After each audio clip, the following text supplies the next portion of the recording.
what our expectations are of leaders now. Do you think that they've changed? Previously, leaders were very focused on their people, mainly in a work context, and how that all comes together and works optimally. But in this current environment, that traditional work boundary is completely blurred. So leaders are showing, good leaders are showing a lot more engagement and activity and focus on their people's overall well-being, and not just, whether their productivity is at the level that they want to see it. It's forced a recognition that really our lives are our lives, and they go in and out of work and home, and there's no clear delineation between the two at any time anyway, and a recognition of the person as a whole person, not just what you are at work and then what you are at home. So I think that's a positive that's come out of it. But having said that, it is hugely challenging.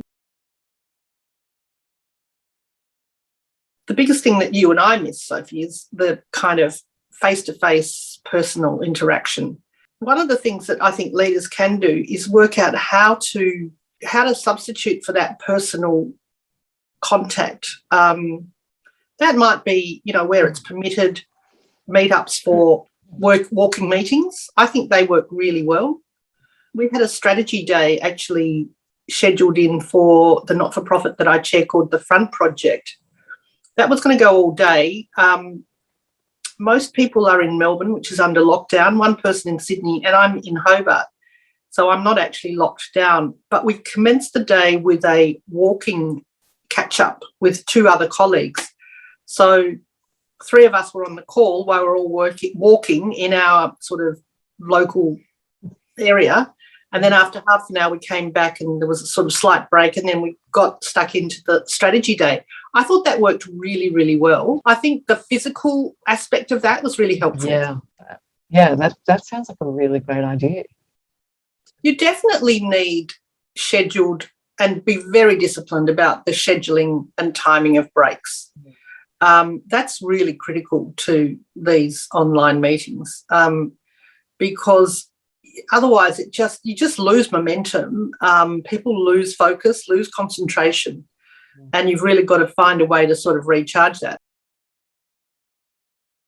What do you think the priorities are going to be for leaders, from here for the next 12 months?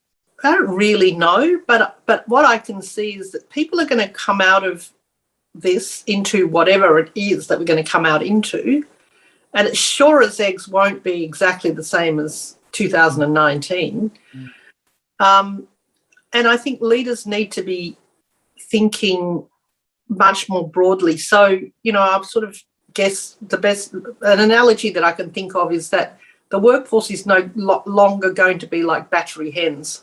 So like everything else that's gone before it, there's going to be a fragmentation about expectations and how people want to work and how their experience over the 2 years has shaped how they think and what their priorities are and what they want from work. So, all of these predictions about, the future of work and what work's going to look like, I think the answer is everything. So I think leaders are going to have to be prepared for, from one extreme to the other, and how they can accommodate that in their particular workplaces.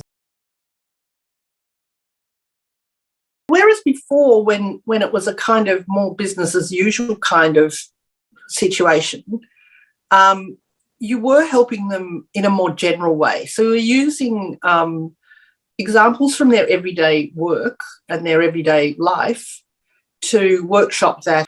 These days where I've been doing it, it's been absolutely focused, almost 100% on quite meaty issues that they're dealing with day to day, whether it's COVID related or not, actually. So interestingly, some of the things that have come up have not been actually COVID related, but they are quite kind of almost precipitous kind of challenges that they're dealing with. It is a sort of all-encompassing kind of role as a mentor now.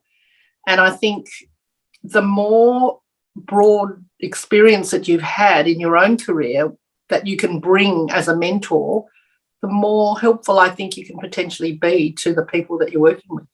Lisa Chung, thank you for your time today. A pleasure. Always a pleasure to speak to you, Sophie.